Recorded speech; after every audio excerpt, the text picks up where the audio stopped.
witnesses for joining us on this morning. It's like a day after morning, after some big elections around the country. We'll so see after the smoke settles what it looks like. Well, one of the great things about being on this committee is we actually kind of like each other. And the Democrats and Republicans, we like to work together. And we believe that bipartisan solutions are lasting solutions. And when the elections are over, the elections are over. And let's figure out how to work together and get things done. But I'm particularly pleased today that we're going to hear from three witnesses who are uniquely qualified to share your perspectives on the challenges. And I think when I think of challenges, I think of opportunities. You know, challenges, I think, of the opportunities are very much the same. The challenges faced and the opportunities presented by clean water systems serving small, rural, and disadvantaged communities in Delaware and West Virginia and across our country. As many of you know, this issue is personal to me. My family, Shelley's heard more times than she wants to remember. She's lived her whole life in West Virginia. My family and my sister and I started there in Raleigh County near Beckley. And we lived right by Beaver Creek, which you couldn't swim in, you couldn't drink the water, couldn't eat the fish from Beaver Creek. And so we learned early on why that was a problem and why we needed to do something about it. But with that said, often when we talk about water infrastructure in our country, we tend to discuss drinking water systems that bring water to our homes, to our schools, and to our businesses. Yet it's important to note that wastewater and stormwater systems are every bit as vital to the health and to the well-being of our communities just as their drinking water counterparts are. And I want to be clear, clean water systems are indispensable. They mitigate pollution, they protect the health of our waterways, they shield communities from storm water runoff, and they even help to halt the spread of disease across the country. For example, health officials in our state, Delaware, have been able to use data from our wastewater facility in Newcastle County, where about 2/3 of our population lives. But in order to track the spread of opioids and diseases like COVID-19, they've been able to do so thanks in part to funding and resources from EPA. These types of public health advances are what we should hope every community in America has the opportunity to embrace. For over 35 years, Congress has provided federal wastewater assistance to communities through EPA's Clean Water State Revolving Fund program. And in the last 10 years, we've heard from many disadvantaged communities that struggle to compete for these funds. In addition, aging facilities, rising costs, emerging contaminants, climate change, and population shifts have all contributed to mounting financial burdens for wastewater treatment facilities throughout our nation. These challenges are even worse for small, rural, and disadvantaged communities, which oftentimes have fewer ratepayers, and as a result, typically have fewer resources. Many of these same communities also struggle to effectively administer clean water systems due to a shortage of qualified labor and technical expertise to address growing challenges. Last Congress, our committee came together and worked to address many of these challenges in the Drinking Water and Wastewater Infrastructure Act. Some of you may recall we drafted, we negotiated, and we unanimously advanced this bipartisan legislation out of our committee and went on to pass the full Senate by a vote of 89-2. Senator Capito will tell you that doesn't happen every day, an 89-2 vote. It was a date I'll never forget. But our water bill, that bill, combined with our committee's historic highway legislation, served as the foundation of the bipartisan infrastructure law the President signed into law almost 2 years ago to the day. The bipartisan infrastructure law, we provided an unprecedented $55 billion with a B, $55 billion to improve our nation's water infrastructure, largest investment that we've ever made of its kind. And as part of that investment, we included more than $11 billion for clean water infrastructure needs. And I might add, and this makes me especially happy as an old recovering treasurer, it was all paid for. It was all paid for. Bipartisan infrastructure law also directed EPA to provide nearly half of this funding in the form of grants or principal forgiveness. We did so to help address the backlog of wastewater infrastructure projects and to support more rural, low-income, and disadvantaged communities. The wastewater investments made through the bipartisan infrastructure law were historic. They were much needed. Yet, as I said in our September hearing on the law's drinking water investments and authorizations, there's more that needs to be done and more that can be done. And I often say that everything I do, I know I can do better. There's always room for improvement. I think that's true probably for all of us, and it's true here today. As we all know, water is essential for life, and clean water is essential to our health and well-being. We close by offering some beautiful words of wisdom from the late Dr. Martin Luther King. And I think these are good words for us today. These are good words for us any day of the week. Here's what he said many, many years ago. No matter who we are or where we come from, we're all entitled to the basic human rights of clean air to breathe, clean water to drink, and healthy land to call home. Now, I agree with him. We have a moral obligation to provide Americans with clean water access and these other things as well. Today's hearing is an opportunity for us to think about how we can better support wastewater services in small, rural, underserved, and disadvantaged communities. And again, we look forward to hearing from our witnesses to gain your insights on our work and to hear your new ideas as well. And before I do, I want to return this over to Senator Capito. We have a lot going on, and we all serve on different committees. I'm supposed to be in another committee right now. It's hard to be in two places at once, but I'm going to ask Senator Capito to take over, and I'll be back as soon as I can. I know she has other obligations as well. Thanks so much. Welcome, Senator Capito. Thank you, Mr. Chairman, and we will keep things going here for you. And thank you all, witnesses, for being here with us today. It's an important hearing to provide the oversight of the implementation of clean water investments for small and disadvantaged communities under the IIJA. Again, I'd like to thank the witnesses for their willingness to testify about this important topic. This committee values your perspectives on the opportunities and challenges facing this nation's water infrastructure. Some of it is very, very old, as well as your insights into effective solutions. The drinking water and wastewater infrastructure provisions of the IIJA had a special focus on the infrastructure challenges faced by small, rural, disadvantaged, and underserved communities. Just as the chairman said, a bit over 2 years ago after the enactment, it's easy for stakeholders on the ground and we in the Congress to identify the EPA's implementation if the implementation is working, and more importantly, what's not working or how we can improve this. The IIJA water provisions drafted by this committee authorized $55 billion in funding for a range of water infrastructure programs, including targeted grants for small and disadvantaged communities, funding for lead service line replacement, support for innovative water technologies, as well as money for wastewater treatment and stormwater management. These funding opportunities provide new resources for grants and low-interest loans for technical assistance. These funds can support critical infrastructure upgrades, including the construction of wastewater facilities and wastewater treatment systems, non-point source pollution management, and measures to manage stormwater and subsurface drainage. Additionally, the funding can support capacity building initiatives, including workforce development and training programs to help communities build the expertise they need to manage and maintain their water systems for years to come. Despite these significant funding opportunities, many rural, small, and disadvantaged communities are still grappling with aging infrastructure that is in need of repair or replacement, while others are dealing with emerging contaminants like PFAS that require specialized treatment technologies. At the same time, these communities often lack the resources and the technical expertise needed to address these obstacles, leaving them vulnerable to wastewater problems leading to public health risks. These communities may not have the staff or technical capacity to track and apply for grants and loans as they become available. That is why the Clean Water Act explicitly empowers the states to determine which of their communities qualify as disadvantaged. The EPA should therefore work with the states to get this money where it is needed as quickly as possible. Unfortunately, I have significant concerns that the EPA is overstepping its statutory authority to use these funds to affect administration policy priorities that were not approved by the Congress under the Clean Water Act or the IIJA.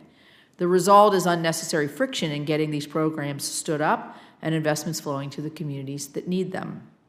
Inconsistent application of Buy America waivers across agencies and even within them has caused delays for projects. More concerning, regulatory guidance on environmental justice in service of the administration's very vague Justice 40 goal tied to state formula grants appears to be an effort by the EPA to wrestle away the state's statutory authorities under the Clean Water Act. We all have concerns about disadvantaged communities, urban and rural, minority or low income, receiving the funding that they need and deserve. The states know their communities and their needs the best and what will work over the long haul. They also realize that water systems do not neatly align within the Justice 40 initiative's preference of using census tracts to define EJ communities, making the EPA's guidance impractical to implement. The EPA must not sidetrack generational progress that can be made through the IIJA due to a political agenda in this administration. These unnecessary obstacles imposed by federal regulators are leading to delays, uncertainty, and the potential for litigation while allowing historic investments to be eaten up by increased inflation, higher interest rates as we experienced since the passage of the IIJA. EPA needs to get out of the way and let states and communities get to work. I'll close by saying that what everyone in attendance in this room knows and across the country. Water infrastructure investments are critical. They are critical to public health, environmental health, and economic development. The carefully negotiated bipartisan successes this committee has achieved to date for the wastewater section has been grounded in the cooperative federalism that is enshrined in the Clean Water Act. I'm hopeful these investments, properly implemented, can create more jobs and drive more economic growth. Those kinds of investment or economic opportunities need to be available everywhere in my home state and across the country. I remain committed to working on the issues that are so important to my state of West Virginia and the states of my fellow committee members and across the country. Thank you to our panel for everything that you do to keep our country's water and wastewater systems clean and healthy. So with that, I will introduce our witnesses. First, we will hear from Olga. Okay, Olga, hang here with me. Olga Morales-Pate, good. The Chief Executive Officer of the Rural Community Assistance Partnership, known as RCAP, well known to me. RCAP is a national network of nonprofit partners working to provide technical assistance, training, resources, and support to rural communities. Through its regional network, RCAP has partnered with more than 350 water systems, technical assistance providers to support thousands of communities across the country. Thank you for joining us, Ms. Morales-Pate, and you are now recognized for 5 minutes to give your statement. Thank you, Ranking Member Capito, and members of the committee for the opportunity to testify today. Safe, reliable, and affordable water is the foundation of economic development and public health. Investment in infrastructure is key to ensuring that rural areas remain great places to live.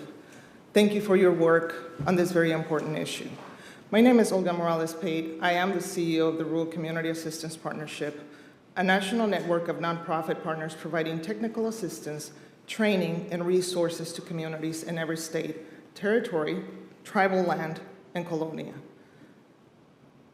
RCAP's network consists of more than 350 technical assistance providers supporting rural utilities with infrastructure development projects from the pre-development stages all the way to operations. Last year, we served over 3.3 million rural and tribal residents in more than 1,600 of the smallest, most distressed communities, with an average population of 1,500 and a median household income of less than 2/3 the national average. Technical assistance is critical to rural utilities, as they often lack staff capacity, just as you said. Particularly challenged are wastewater utilities, as natural disasters impact their aging infrastructure and the operating costs continue to increase. Utilities find themselves making difficult financial decisions and at times robbing Peter to pay Paul by subsidizing wastewater expenses with drinking water revenues. For many rural utilities across the country, federal grants are the only pathway to critical infrastructure projects and to ensure ongoing and reliable services for their customers.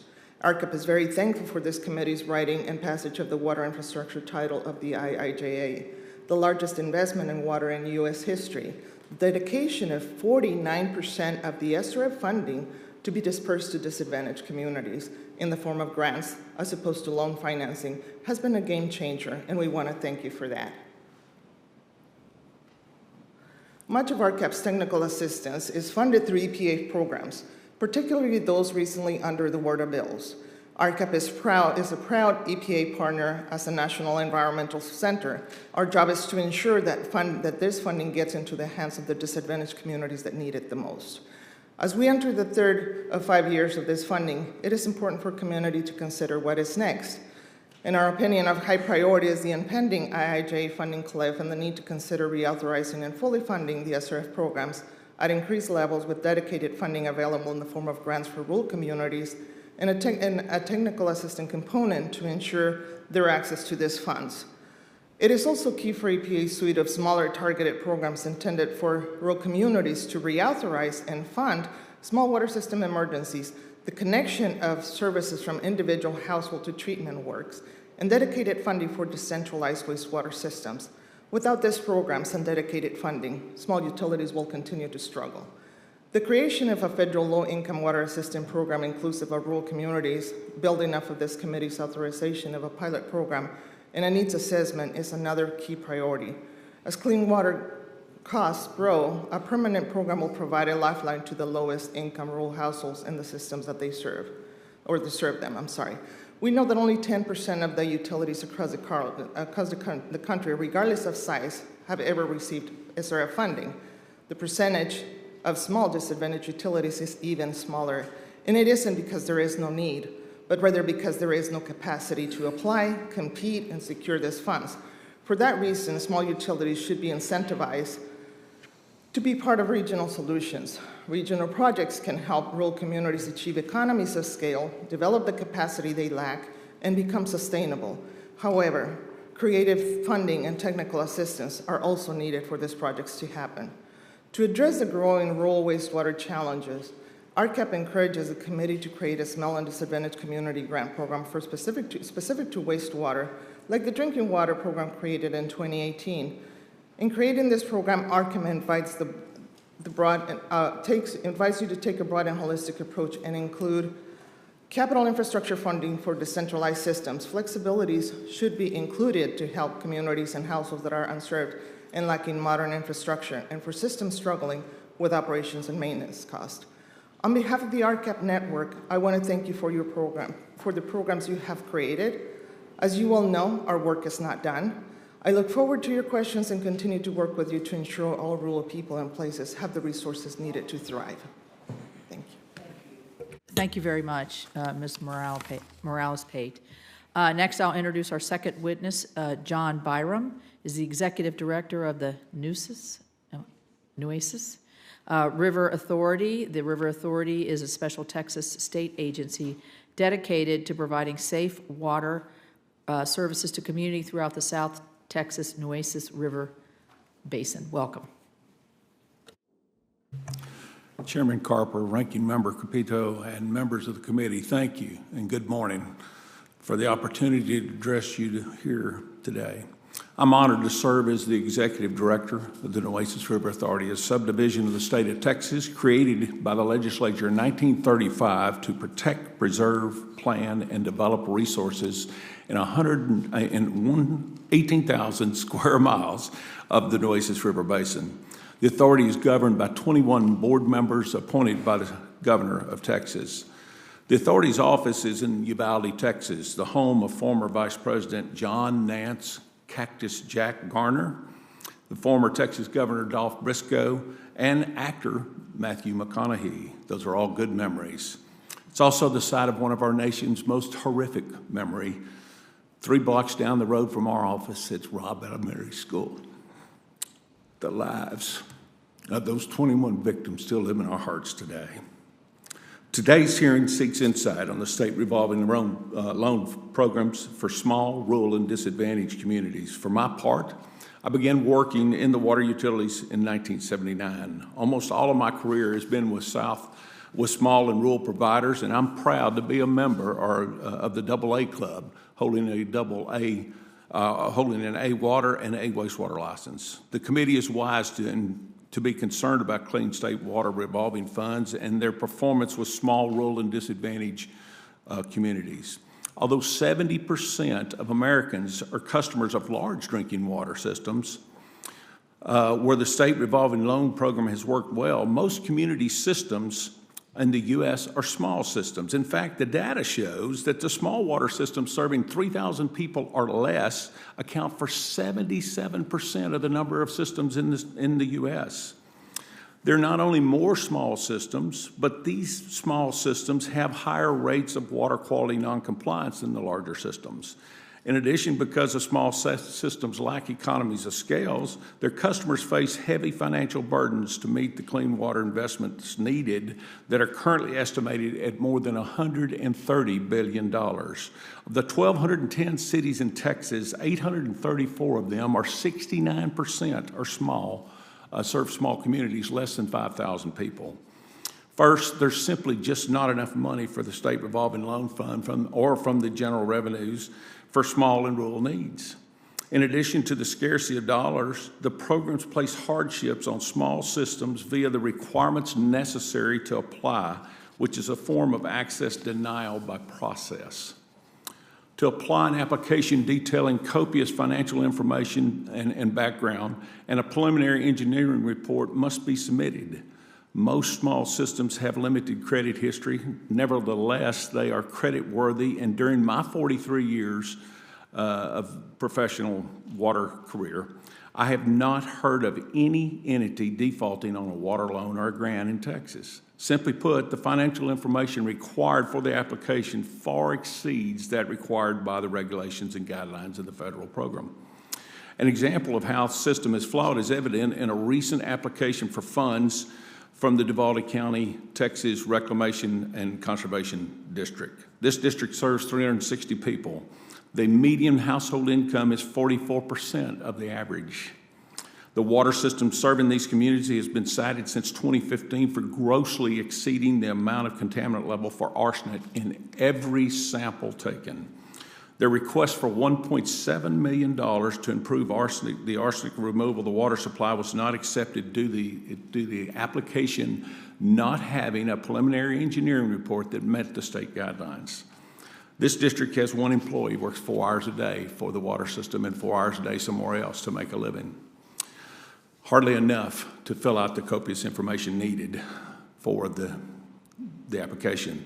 The study detailed, they did have a study that detailed levels of arsenic in the source water and how they proposed to remove it to safe levels, but it did not meet the requirements of the program, and because of that, these people woke up this morning drinking water with high arsenic and bathing in that water with high levels of arsenic. I believe the requirement of a preliminary engineering report that follows those rigid guidelines established in excess of the program's requirements is an overreach. My ask today is that the overreaching of state agencies administering the state revolving loan funds be audited and forced to comply with the minimum requirements of the program. I also ask for a greater percentage of the total money to become available for small systems that need it. Thank you.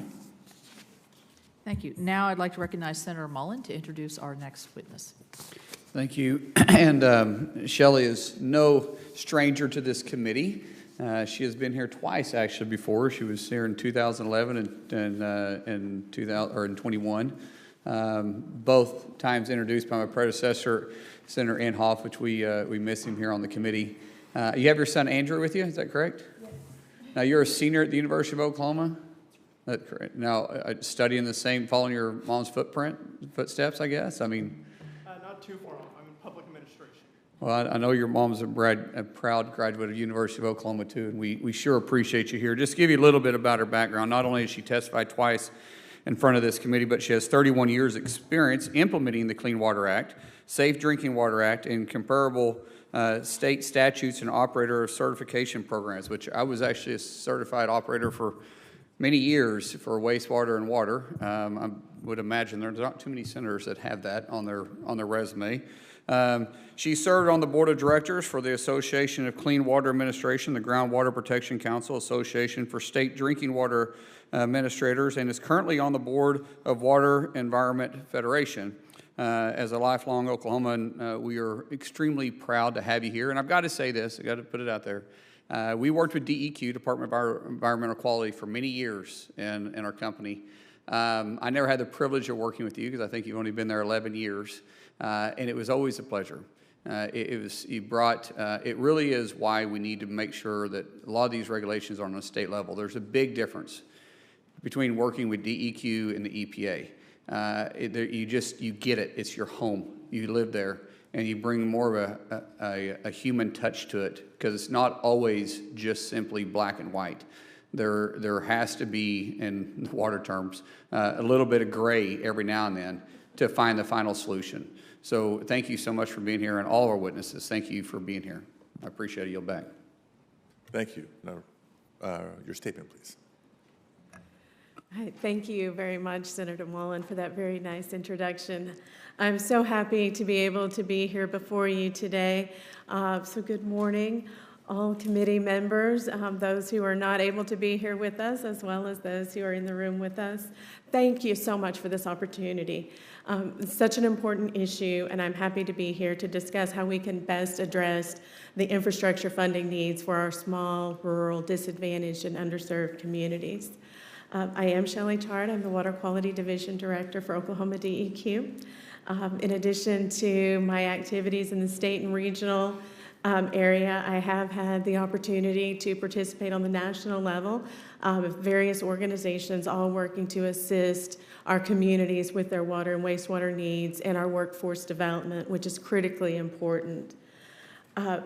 Today I want to share with you my perspectives really on three main areas. One, specifically the obstacles that we see our small, rural, and underserved, disadvantaged communities when they're seeking federal funding.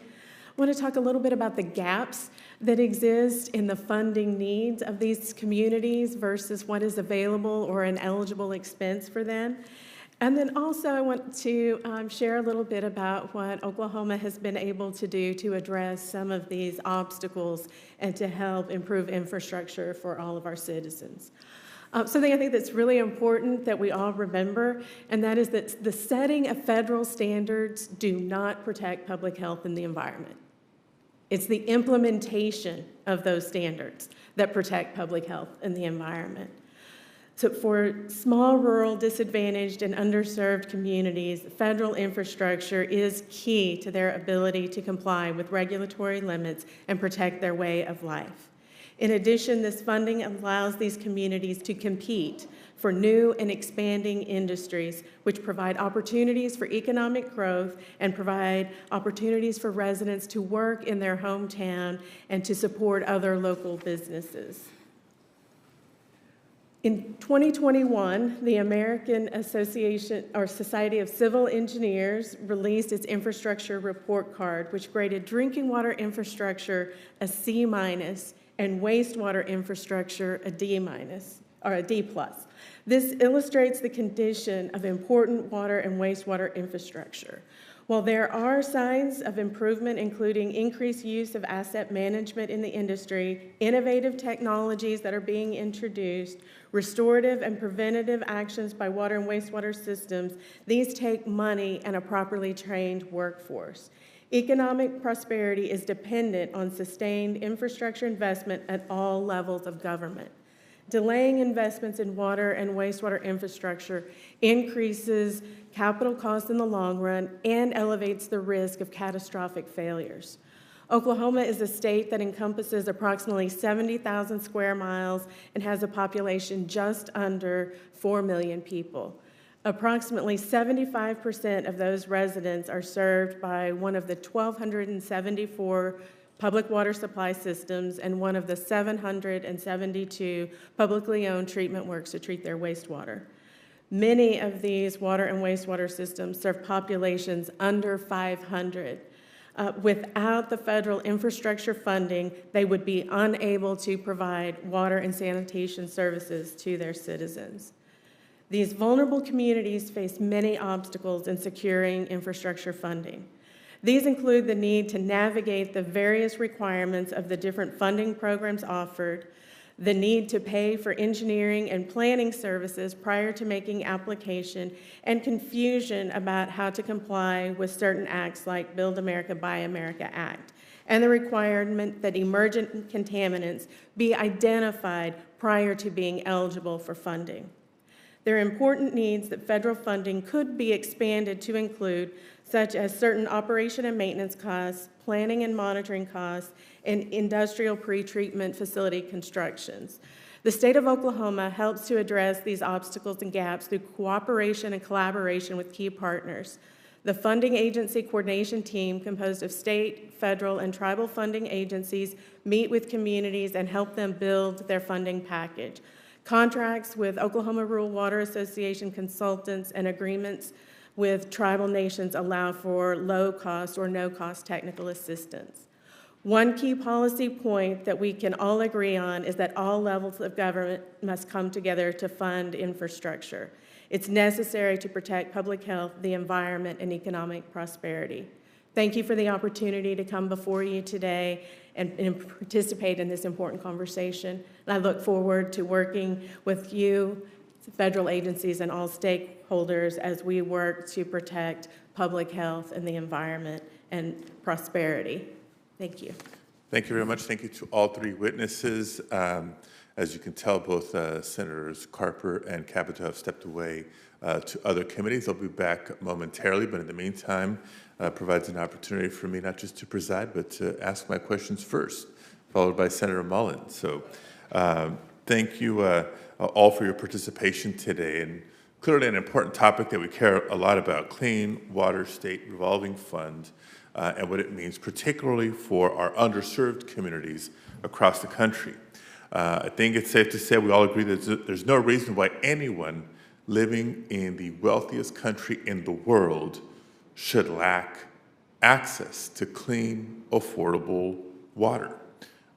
Water for drinking purposes, water for sanitation, but it has evolved into a multi-jurisdictional, multi-committee, multi-agency challenge. But I'm proud to see there's a collective commitment in the Senate to tackle it. In California alone, there's more than 100,000 miles of sewer lines, more than 900 utility providers and treatment plants. And that's why this last July, California initiated a first-of-its-kind study in the state to assess the needs of California's wastewater systems over the next 4 years, including identifying the particular challenges faced by tribal, rural, and unincorporated communities. What we also know is that wastewater should not be wasted water, but instead we should see it as a critical resource that can be recycled as part of our drought resiliency strategies. The burden of unsafe and unaffordable water disproportionately impacts low-income communities and communities of color. The data is clear.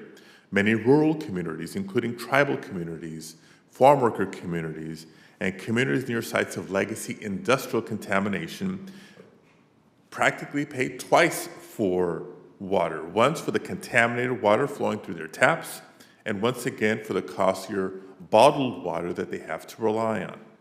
And unlike other forms of infrastructure like bridges and roads, clean drinking water is not primarily funded by tax revenues. Instead, more than 90% of the average utilities revenues come directly from constituents' water bills, their ratepayers.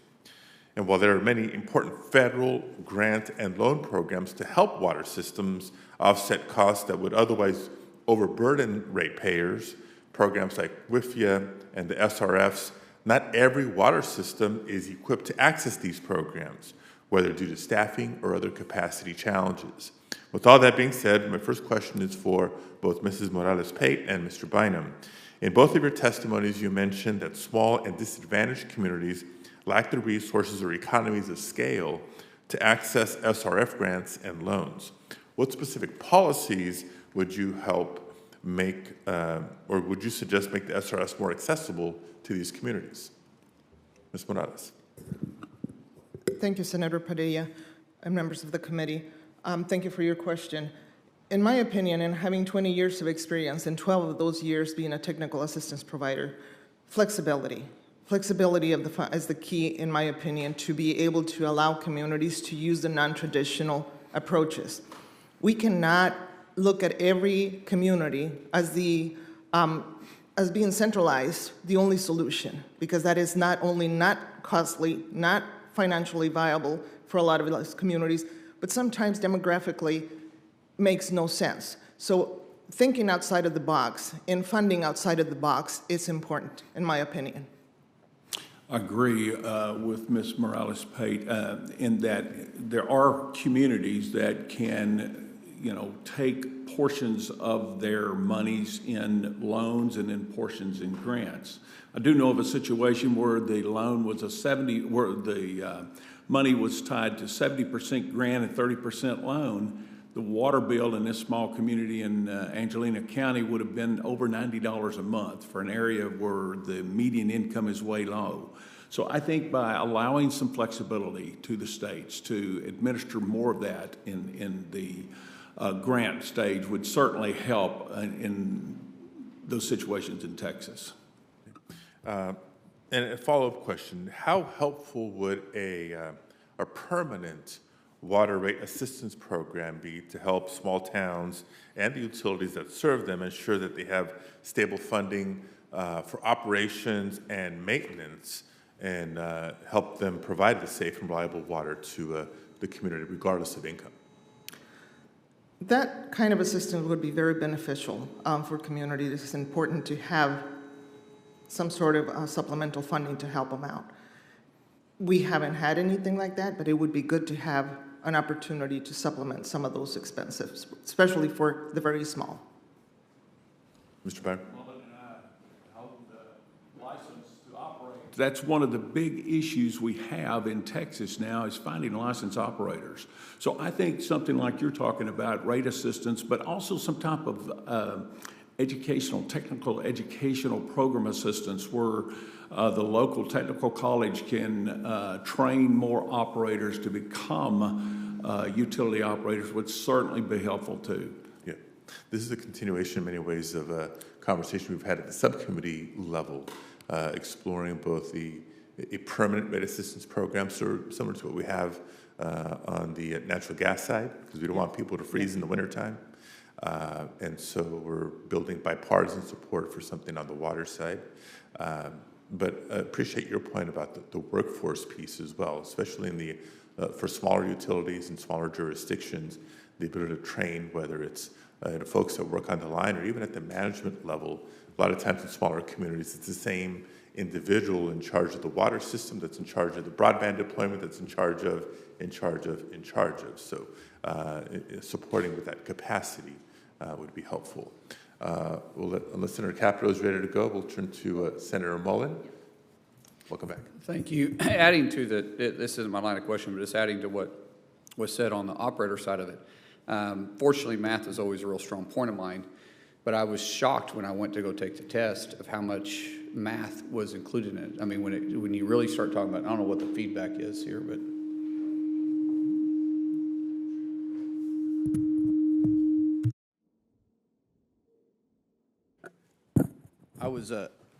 I was shocked at the amount of math that was required for the operating test. And when you start looking at rural towns, a lot of the people that's running the water department, they're laborers, they're workers. Most of them do not have what I would consider a degree in it, and so for them to take the test is very difficult. And there has to be some type of development. I mean, at the time when I took mine, there was one class that you could take. There was one company that operated, one in Tulsa, one in Oklahoma City, and in my class, when I took it, I was the only person that passed. There wasn't anybody else that passed it, and these were all the individuals that need to take it. So we need to be thinking about this in rural development. So John, you're absolutely correct. Shelley, I'll turn to you because that's where my questions are going to be, just because not that we don't like Texas, we really enjoy beating them in football, but our kids are born doing this. Yeah. But Ms. Shard, in your experience as Director of Water Quality, how does water infrastructure investment contribute to economic development for local communities in Oklahoma? It is much needed, and it can have significant impact. A great example is the small city of Inola, Oklahoma. just under 1,800 population. They were able to work with the State Department of Commerce, our SRF funding programs, our state financial assistance programs, and were able to obtain about $60 million in funding in order to do some engineering planning to construct and improve water and wastewater infrastructure. We're able to attract an international paper company to come and build on a site there. One of the largest in the country, I believe. It is one of the largest in the country, and they now have a new neighbor. A solar panel company has built the first facility in the U.S. in Inola, Oklahoma. The port area, the Port of Catoosa, has now expanded. There's the Port of Inola so that we can ship goods in and out. We're Just looking. for everybody understanding, it's a water port in Oklahoma. I know it's not thought about, but we're not, we actually have a It's the most port. inland port in the United States. Yes. There was an American Cup yacht that was registered out of there a few years ago. They have brought in about 1,400 jobs and a total of about $1 billion, with a B, investment in a community of 1,800. They couldn't do that without water and wastewater infrastructure money. The questions these companies ask us were, is there enough land? And then immediately, do we have enough potable water? Do we have adequate wastewater treatment services? And that's what is allowing this incredible growth. You know, I think a lot of people take that for granted, too. The small town that I live in Westville, we had a factory moving in. I mean, it's a small town of less than 1,200 people. We have one factory called Baldor Electric, where 600 of the 1,200 are employed. And so you get another factory coming in, it means a lot. We had a candle factory coming in. And a lot of people, we take the water for granted. You just assume it's going to be there inside the United States. It's something that we really don't even think about. And they built the factory, and we couldn't get the water suppression for the sprinkler system approved because we didn't have enough water pressure. The building sat vacant forever. Now there's a box company there, and instead of employing a few hundred people, it employs about 25 people. And this is just one of these examples that if we would have had the resources, this could have had a huge economic impact. But because of so much of the federal funding has so many strings attached, and there's so many hoops that you have to jump through, a lot of these small towns, they just don't have the ability to do it. They just can't get there. And I think that's what we're hearing from John. That's what we're hearing from all of our witnesses. We need flexibility if we're really going to go after the rural areas. I mean, it's an economic engine. It drives the economy. And we are here to try helping it, but sometimes we are also the ones that have created the barriers. So thank you all for being here and your testimony. And this is one of those areas that's odd, but we're on the same page on. So, yield back. Thank you. Thank you, Senator. I'm going to begin my questioning kind of where Senator Mullen left off, and that's on the flexibility issue. This is for you, Ms. Shard. I'll call you Shelley. Shelley. You know, I talked in my opening statement about EPA's role to ensure state implementation complies with law and regulatory requirements. We realize that you all know your communities better and individualized communities, especially in the very rural systems, better than anybody else. So can you discuss how the EPA is utilizing a one-size-fits-all approach to environmental justice to prioritize certain projects over another, even if they may not quite align with the specific needs and priorities that you see in your state? Thank you, Senator. You know, this is an area we see squeaky wheel kind of approach. We hear a lot about a particular contaminant, and then suddenly across the country, everyone must treat for this contaminant or must take action. Some areas in Oklahoma where we've seen, we hear a lot about PFAS and those kinds of contaminants, and while those are critically important to address, we see a lot of iron and manganese that we would like to address, and that's the pressing need for some of our communities, but that's not the same priority. So what happens to those? Do those fall further down the list, or they don't qualify for the federal funding? How does that impact those systems? It could be either of those two options. In many cases, it may be something that is simply, well, that's not high enough priority, so you have to spend a set amount of money addressing something else.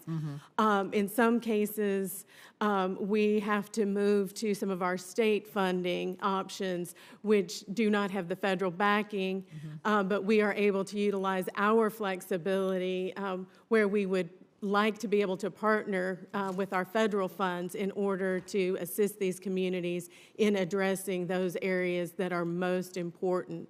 Even in a state like Oklahoma, where we have the eastern side of the state has very different water quality than the western side of the state.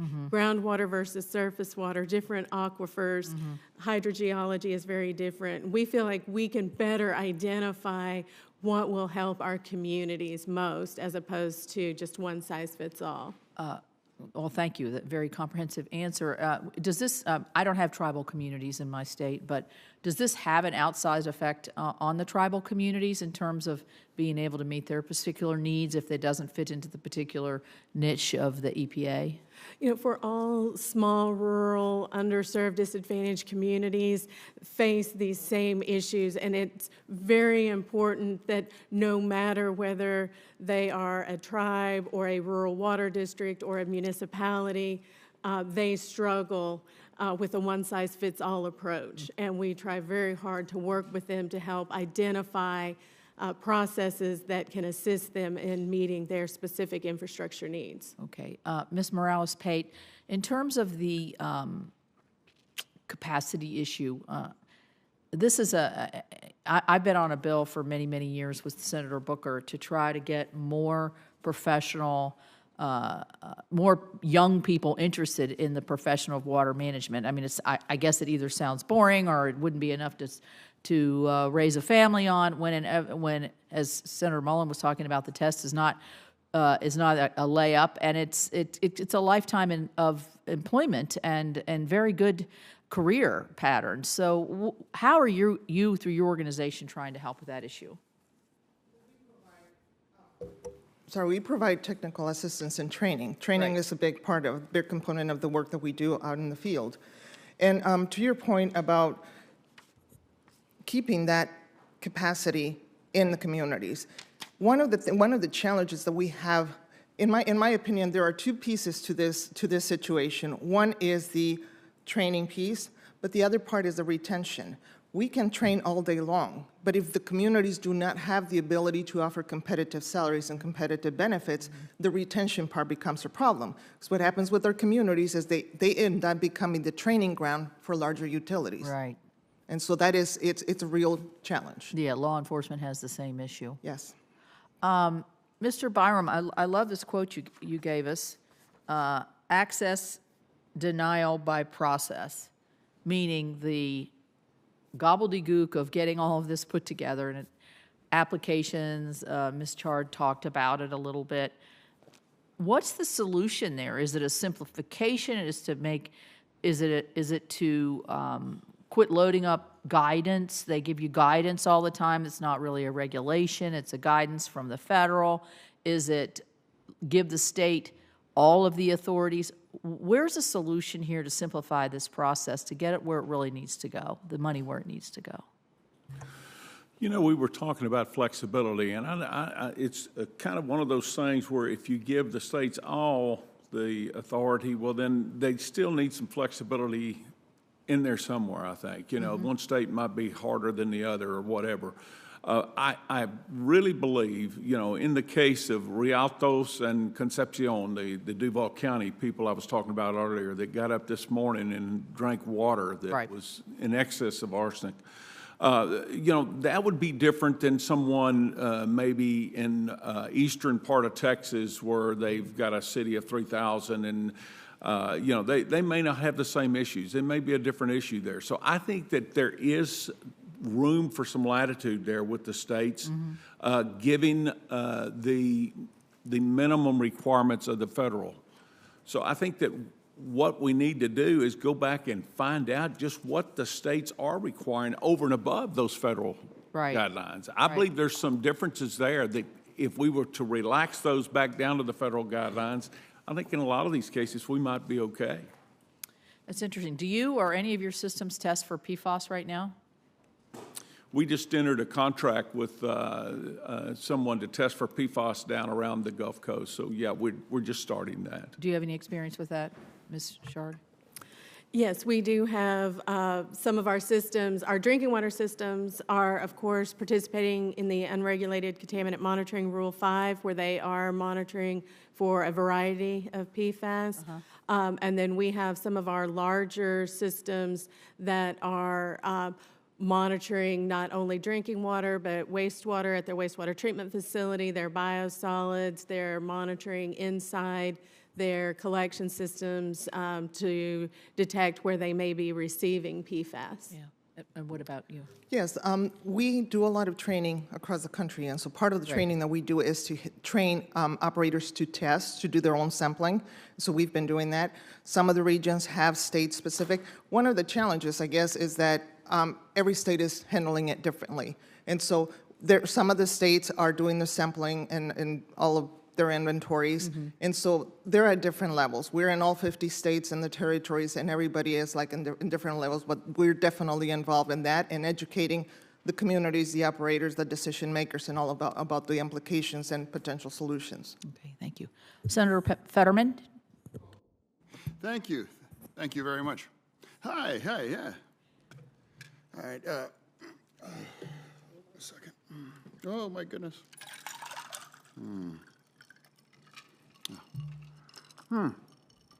Gosh, I love clean water. I find it useful all the time. Maybe you can relate? Gosh, I believe in it. I think it's great. And but Ms. Morales-Pate, I just want to ask about corporate-private water. And just me, and I don't speak for anybody else, but I don't think that something like water should be profit for basic kind of water service shouldn't be. And I'm not talking about bottled water that you go to like a Sheetz or a Wawa. Right. Usually Sheetz, in Pennsylvania over a Wawa. So it's a scandal, but we don't get into that.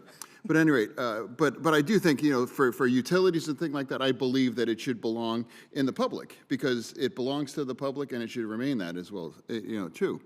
And now in Pennsylvania 2 companies now control water for 3.8 million residents here in Pennsylvania. And I don't think that's what it should be. And in Pittsburgh, a couple years ago, there was an attempt to sell or considering selling the public water, and of course, people rightfully pushed back, and it was stopped as well too. I don't. I think it can be often too easy to allow private companies, cheap EPA loads to buy up those kind of wastewater ones as well too. But so really, my question is: can opening the door for private wastewater cause the same problem that we've seen with drinking water? Senator Fetterman, members of the committee, thank you for your question. I appreciate the question.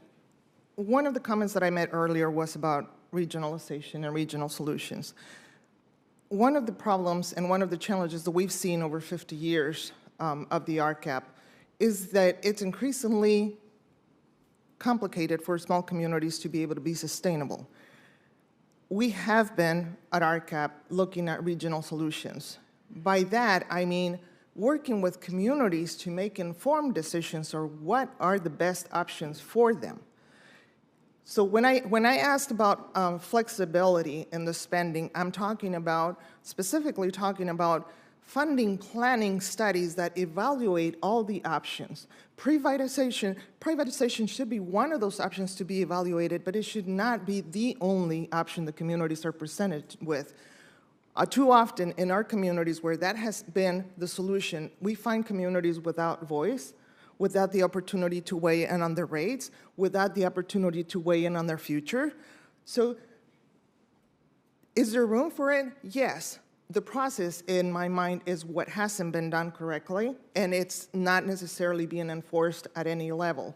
So opening it up I'm not sure that we can close it. What we can do is put a system in place that evaluates all of the alternatives so that decision makers, as I said before, are able to make informed decisions and can weigh out the pros and cons of every option, from governance to operations to management to financial implications at 5 years, 10 years, and down the road. That would be my recommendation. Sure. Yeah, no, and what I think about in this kind of questions, Flint, you know, how did that go really well, you know? And that's it's shocking. Like, you know, in our nation, like something like that, where you're poisoning residents as well too. And you know, Flint is a larger version of the community that I was mayor and I currently live too, where it's like fundamentally communities that are kind of left behind or devalued in a way like that. I just think that's why I'm really concerned about the privatizing, or just worried about, well, where can we get the water from the cheapest source? And it's like, you know, ship it on through it as well too. And then it's about other issues too. It's about infrastructures as well too, and you know, lead and everything. But anyway, communities. It sounds like, you know, privatizing water isn't the answer. I think I've been clear about that. What other solutions might work instead, perhaps? So I have been working on regionalization efforts and bringing communities together to create the economies of scale while protecting their community identity, because every community wants to be protected. Just like any of us here, we want to be able to keep that identity.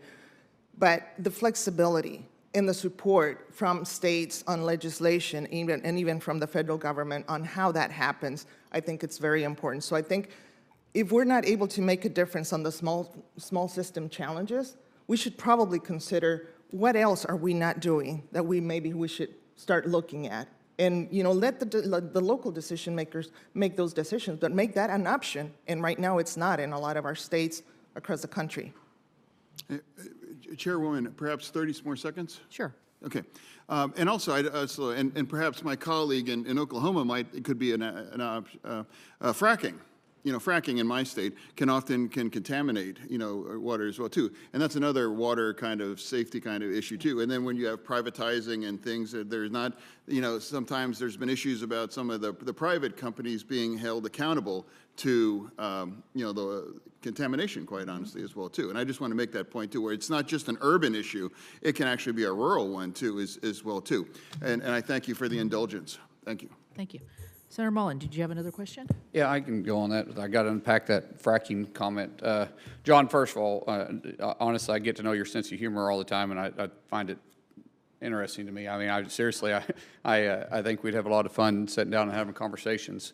Fracking, when you start talking about fracking, though, I mean, when you start talking about where the aquifer is and the fracking that takes place, we're so far below that I don't know if there's actually a case that we can be found where fracking that was not a shot at you or anything. No, I know. I was actually. You are a state that fracks. John, I know that. I was actually giving you a compliment by saying your sense of humor. I enjoyed the water part. I'm dead serious on that. But I was just trying to say about the fracking. Yeah. The fracking isn't causing water contamination. This has been debated. We've talked about this multiple times, and we understand this. Of course. And we've been bragging for a long time in Oklahoma.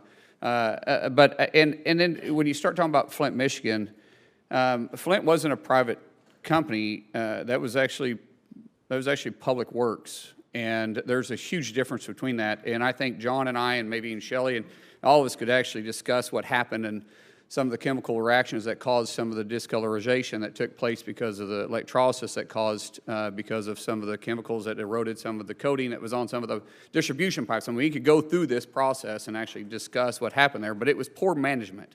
That was what ended up coming out. And public-private partnership is something that might be able to work. I mean, everybody's paying a water bill. And sometimes government may not move, sometimes. Government just doesn't move as fast as private industries. Private industries can bring a solution and can do it in a very effective way. And it's not that income isn't coming in. There is a tremendous amount of income that comes in these places. It's just because of the barrier that is there that is keeping public and private partners from actually being able to come together. Are we actually losing technology that could help us be more efficient? I mean, there isn't any of us that would just allow a water leak to continue on our place of business. We wouldn't just let it pour through the concrete. We wouldn't let it just continue to flow in our front yard or flow underneath our house. We'd all fix it. Yet rural water, that's their biggest challenge. There's rural water departments in Oklahoma that are losing 50% of their water because of the distribution system. And there is solutions to that, but it may take private industry to go in and invest in those industries and think of what quality that would help and the amount of water that we'd be saving. And so we have to think outside the box when we're talking about delivering these systems and what's working and what is not. No one can say that we can't improve. And sometimes we try to improve in Congress by regulating, by demanding that these small rural water departments can't have more than a 20% loss and we're going to find you X amount of dollars.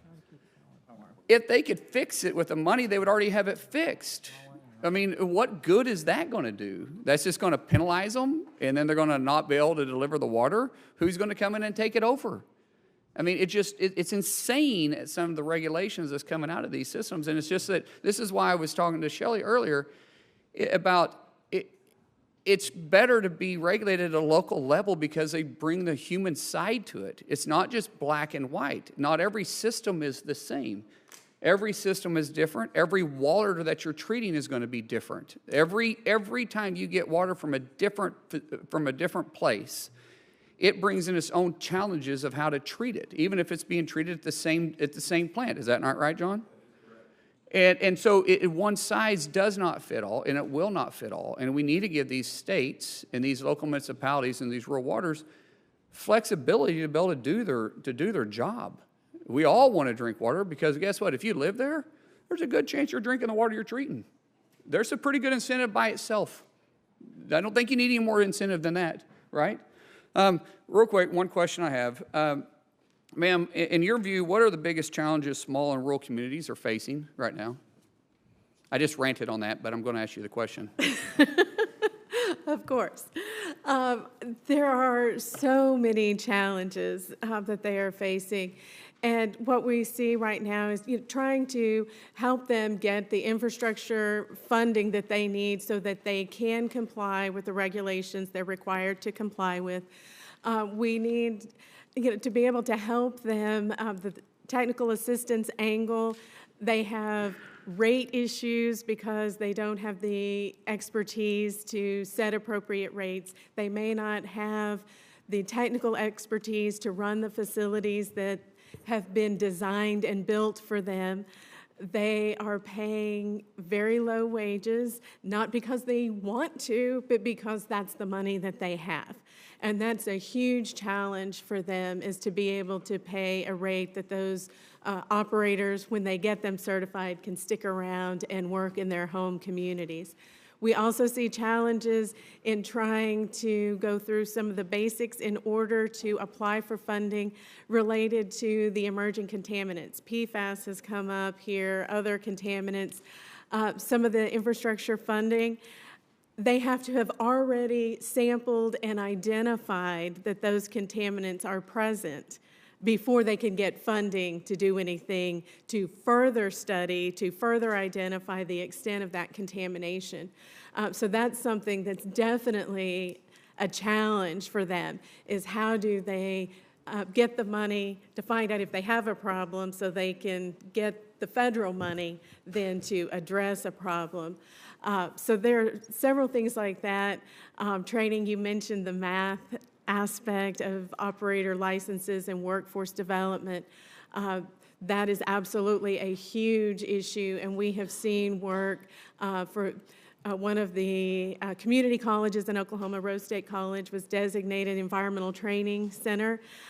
So they have funding, and they do a lot of training with our operators on those basic skills, get their skills up to date. And we also have a program where we're working with some of the Oklahoma correctional facilities to train low-risk offenders who are likely to be released soon They work at the treatment facilities, at the correctional facilities, so that they then may be staying in those communities, working for the municipality, and we kind of solve a couple of different problems at the same time. Well, appreciate that. And I was sat through many hours at Rose State College continuing education classes on my license. So I've been on that campus a lot. But I'll yield back. Thank you. Thank you. Senator Markey. Yeah, thank you, Madam Chair. About 30% of Massachusetts families rely on decentralized septic systems to deal with their wastewater. Unfortunately, climate change-induced sea level rise combined with more frequent and intense storms cause flooding that drives up maintenance and operation costs. Without access to resources to repair these septic systems, sewerage starts leaking into the environment. In fact, on Cape Cod, failing septic systems are a leading cause of water pollution. Now, I've fought for funding to address combined sewer overflows for municipal sewers, but we also need to help homeowners on decentralized wastewater systems to cope with these costly climate-fueled stresses in order to fully protect public health and the health of the environment. So, Ms. Morales-Pate, what would you change about the current way the federal government funds these infrastructure projects to make assistance more accessible to these communities? Senator Markey, thank you for your question, members of the committee. Flexibility, I think it's been the one thing that we keep saying over and over again this morning. Climate change is really pushing us in a direction that it's causing us to think outside of the box. A centralized system is really not the only solution for communities. We work in all 50 states and the territories, and we have plenty of communities that are on septic tanks. And to your point, climate change is creating challenges that are really not funded by anybody, right? And so it falls on the responsibility falls back on homeowners. I come from the Colonias area down in New Mexico, and I can tell you that a septic tank costs more than some of the mobile homes that people live in. That's a problem. And you're saying it's climate related? It's climate related. Yeah. So these people living with a problem they didn't create, they never assumed when they were buying, and now they're left with the responsibility of dealing with something, and they need help. That is correct. The current funding that we have doesn't really allow the homeowner at the individual level to apply for and to receive that So you want funding. flexibility in the program so it can be used for projects like this? Flexibility to be able to address, I think the responsibility that we have to protect the groundwater sources applies across the board, applies to all of us. Okay, so do you think the federal government should create a program, a grant program for small and rural and disadvantaged communities, loans, even low-interest loans? Should there be something intentional, specific for rural communities? I believe, yes, Senator, Markley, I believe that is necessary. It's definitely a gap that we're missing right now. Some of the states have it, not every state does. Okay, so let me move on here. So small, rural, and disadvantaged communities who rely on centralized and decentralized wastewater systems often lack the resources to do the assessments, the planning, and the grant writing necessary to access federal support for wastewater infrastructure. That's why I fought hard to ensure that the Drinking Water and Wastewater Infrastructure Act of 2021 had a new provision to support technical assistance for these communities. Ms. Morales-Pate, can you speak more to the wastewater technical assistance needs of these communities and the role that nonprofit organizations like the Rural Community Assistance Partnership can play in helping to fill this expertise gap? Thank you for your question. Certainly. As technical assistance providers, we work with communities at a comprehensive level. So we work with communities on the water side and on the wastewater side. It's very important to take a comprehensive approach to the solutions that these communities need to have. Sustainability is very important. If we are not intentional on the work with this community, sometimes what ends up happening is that you have the water side subsidizing the wastewater side. And so the average community member that we work with has not worked and doesn't understand how these projects operate, how they get funded. And so it's the function of a technical assistance provider to guide them through this process. On average, we stay with these communities anywhere from 7 to 10 years, especially for wastewater project development. It's a long-term relationship. It's a relationship of trust where we are probably the only constant piece throughout the development of these projects so that to make sure that they are successful. So the federal technical assistance grants have helped you Yes, sir. to provide expertise to communities, otherwise we'd have no expertise at all. Correct. Right, so that is absolutely critical. And then finally, with your indulgence, Mr. Chairman, I appreciate it. I'm proud to work on this committee with you, Mr. Chairman, on much-needed clean and safe drinking water funding in the Infrastructure Investment and Jobs Act, which has started to make its way to disadvantaged communities in Massachusetts and beyond. In Massachusetts, communities are using this funding to replace dangerous lead pipes that contaminate our drinking water and threaten our children's health. So first, I'm concerned that the formula for lead service pipe replacement is disadvantaging Massachusetts, which has a dire need for funding. And second, I know we still have a lot of work to do. So, Ms. Morales-Pate, what can the federal government do to help ensure that all communities have lead-free pipes? Again, I think it's part of the work that we do is working with communities on the inventories. What's actually on the ground, and how do we get them funded, and how do we get that replaced, and how do we get that health hazard out of the communities? So the flexibility of the funding, both in the dollars and the timing, is critical, especially for small communities that lack the capacity to do all of this work. Yeah, thank you. Mr. Chairman, I was elected in a special election because my predecessor passed away in 1976. And I found the first letter that I wrote in 1976, and it was to the EPA on lead in housing in the poorest communities in Massachusetts and how it was exposing children to lead. And so here we still are in 2023. We're having a hearing on lead pipes and the need to ensure that states and nonprofit partners get the help they need on a universal basis to deal with this legacy of lead having been used, you know, as a way in which paint is put on walls or water is transmitted throughout our society. And maybe they were well-intentioned at the time, but science has caught up to it, and we need that additional funding. And I thank you again for all of your leadership on this over all these years, Mr. Chairman, and I thank our great panelists for your instruction to the committee on these issues. Thank you. Thank you. Senator Markey and I have been privileged to work together for a long time. I was, in 1976, when he was first elected, I was first elected state treasurer of Delaware. And nobody wanted to run. We had the worst credit rating in the country. And I said, nobody wanted to run. I said, I'll run. And I was about 2 or 3 years out of the Navy and got to run. And I will say this. That was not true for my first race. 12 people were running.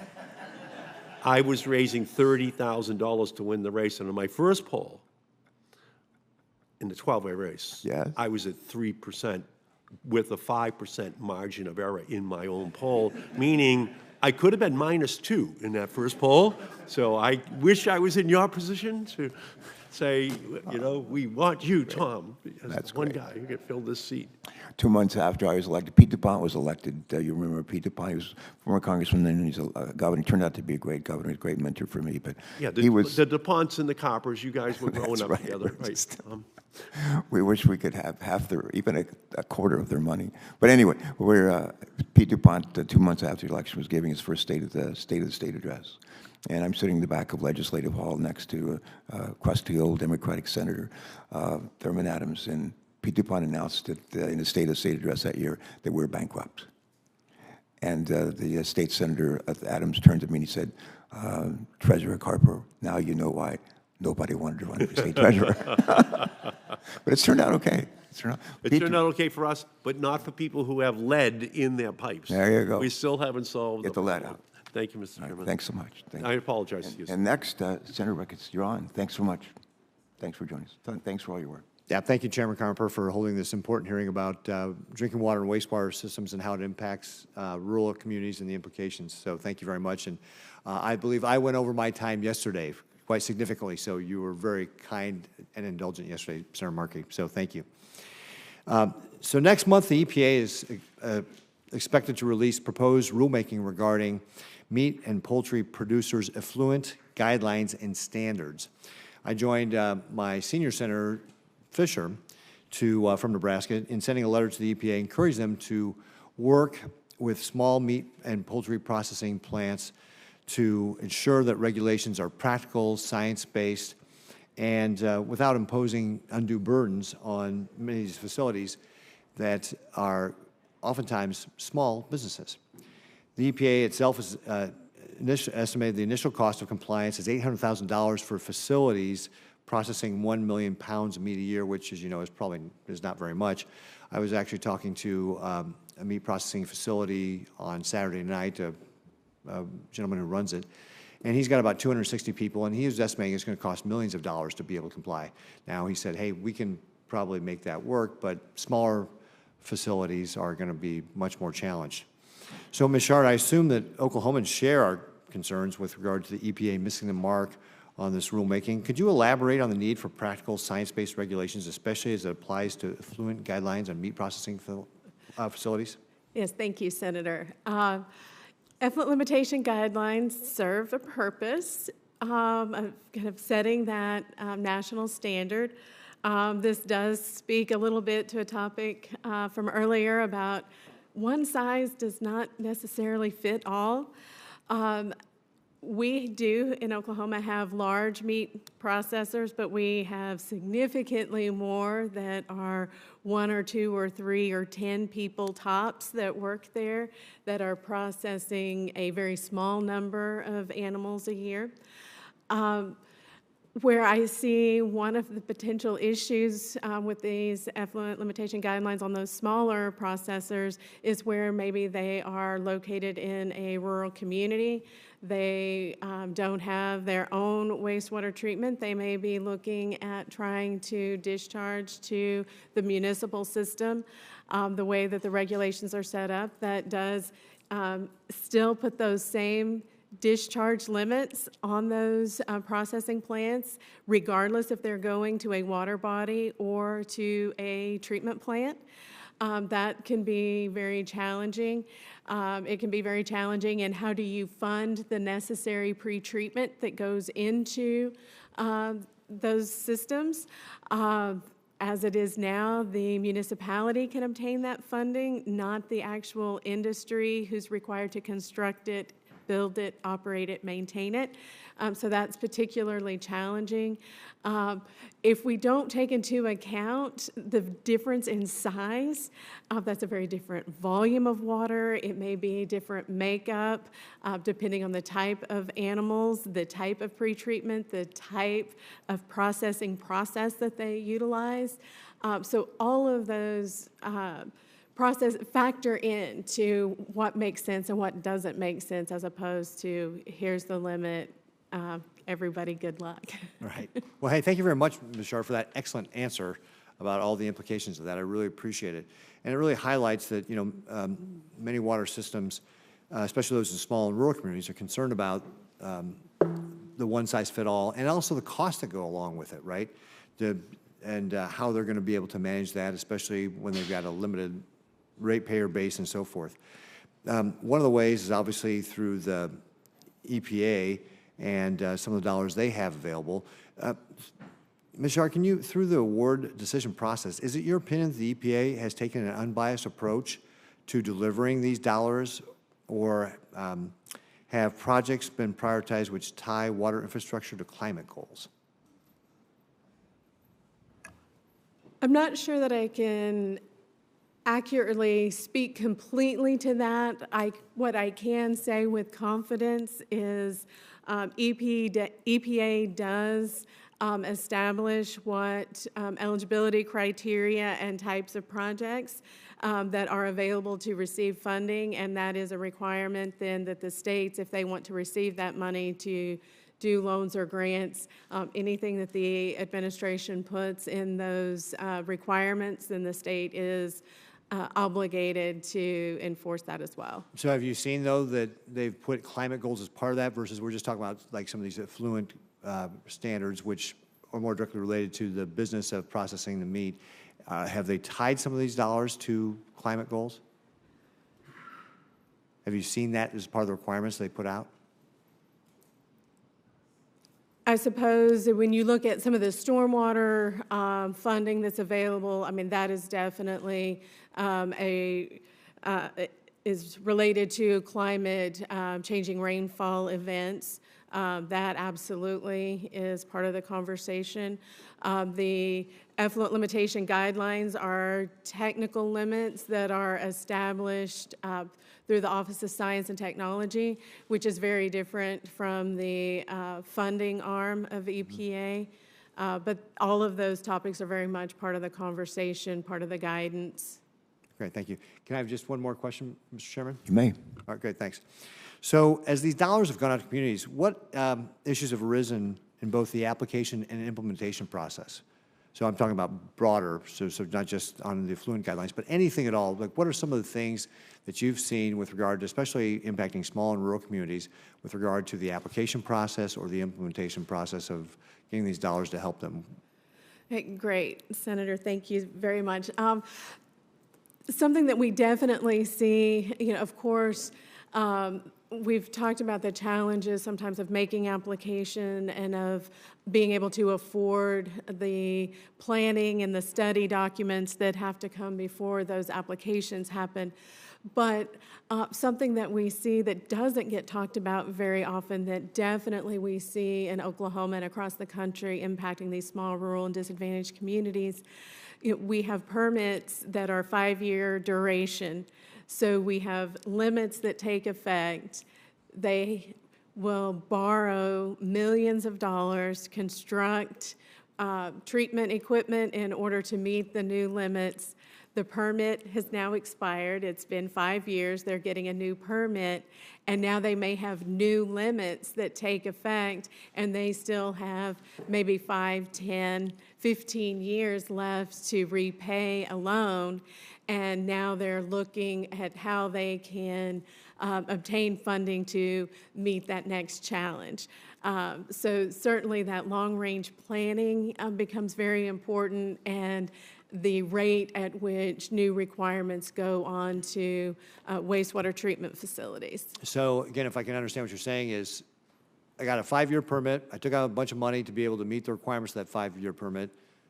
Now that 5-year permit expires. I still haven't paid off the loans for the equipment I bought already, and now there's more stringent requirements that require me to go out and borrow even more money to be able to meet those requirements. Is that fair? Absolutely. And so what would be a solution? Would it be to extend the life of the permits to be longer, or how would we address that? I think reevaluating permit timelines definitely makes sense. 5 years is what was established in the Clean Water Act in 1972. It may be time to take a look. Does 10 years make more sense? Or maybe you have to put additional guardrails on it so that we're looking at site-specific characteristics of a receiving water. But that would definitely be something that would be beneficial for all of the compliance dates that come in. It would also be beneficial if there's funding that can be additional grant funding or a criteria to move to a higher grant percentage versus loan percentage. Are those compliance issues, the indebtedness factor? Those are some things we could think about. Great. Thank you very much, Mr. Chard. Thank you. Senator Sullivan, your timing is impeccable. You ready to take the handoff from Senator Ricketts? Yes. All right, you're recognized. Go ahead.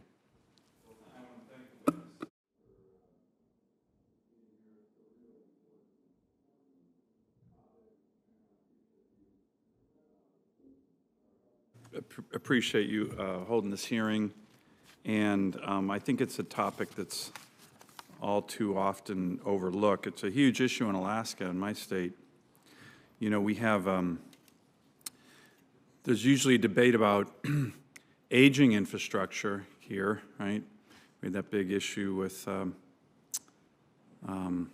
town in Michigan. I'm trying to remember it. Flint, yeah. But, you know, and that was a big problem, no doubt about it. But my constituents were kind of like, well, I get aging infrastructure. What about communities with no infrastructure? What about communities with no water and sewer? None. No flush toilets. American citizens. By the way, in my state, some of the most patriotic Americans, Alaska Natives, serve at higher rates in the military than any other ethnic group, and then they go home from wars they serve in. They go to communities with what we call in Alaska honey buckets, which, you know, are not very sweet smelling, despite the name. So, can I ask the witnesses first? The first question is, don't you think that when we have these kind of programs, it's kind of like the same argument we had with broadband connectivity, that the federal funding and programs should be focused on the communities that don't have anything? I have over 30 communities in my state that don't have any flush toilets or running water. During the pandemic, the CDC was like, wash your hands 5 times a day, and they're like, we don't have running water. America, it's really, in my view, it's horrendous. It's a topic I care deeply about, but could I just get from each of you a view on that? Maybe we'll start with you, Ms. Sherrard. Thank you, Senator. Absolutely.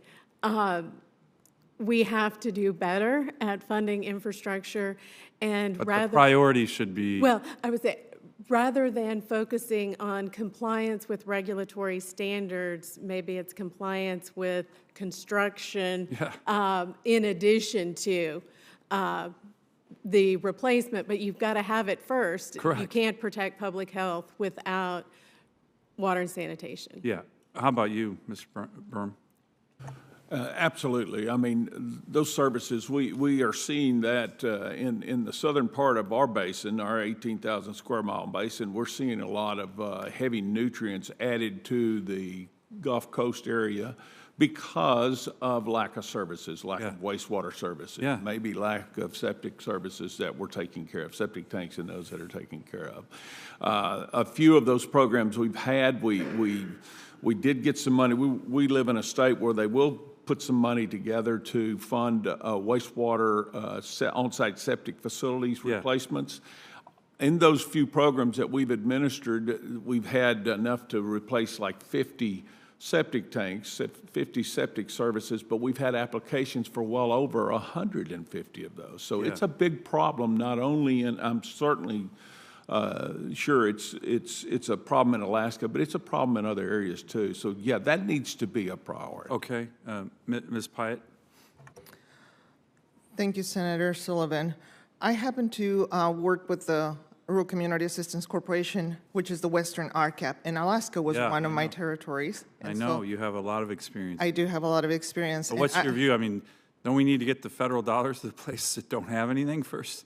Yes. Seems pretty obvious. It is very obvious. I will say that it has been one of the hardest boulders to push up the hill because we don't have the infrastructure on the ground then to develop those projects, to manage those projects, to own those projects. And so in my mind, yes, we need the physical infrastructure, but we also need to invest in the human element that will make those projects sustainable to address the needs of those communities. Yeah. Thank you. And look, I just want to mention one thing. I always bring this chart out. I'm going to bring it out again.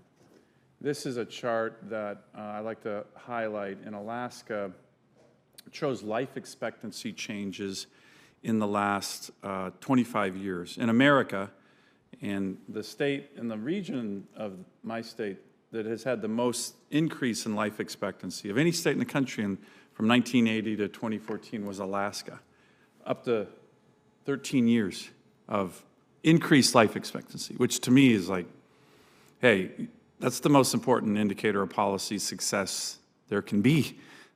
The people you represent, are they living longer? I think that's pretty obvious. So I bring this up because a lot of this has to do with resource development, job opportunities, but a lot of it has to do with this. Water and sewer, basic services that most Americans think, of course every American has flush toilets and running water. Nope, that's not the case. So I always like to remind people, hey, when you're shutting down opportunities, when you're shutting down resource development, yes, oil and gas, we need it. The Native people in my state certainly are really focused on this. Matter of fact, the leaders from the North Slope Borough are in town right now, the elected leaders, tribal leaders, Alaska Native Corporate leaders. They've tried to meet with Secretary Holland 7 times in a row since they've been here. 7 times. She won't meet with them. Crazy. I don't know why that's happening. It's happening again today. But I want to thank the witnesses. Really, really important issue. And again, Mr. Chairman, I think the idea of prioritization of the places that don't have anything to begin with, and then you can upgrade Flint, Michigan, and other things. But I think it's really an issue of fairness, and looks like all the panelists would agree with that approach. So thank you again, Mr. Chairman, for holding this important hearing. Thank you. You bet. Thanks for joining us. We have votes just been announced on the floor. Another committee I serve on, Finance Committee, is voting on legislation involving PBMs, trying to figure out how to provide pharmaceuticals to people, particularly seniors, in a more affordable way. And we have the 3 of you who are going to help us wrap up this hearing. So there's a lot going on, but you've come on an interesting day.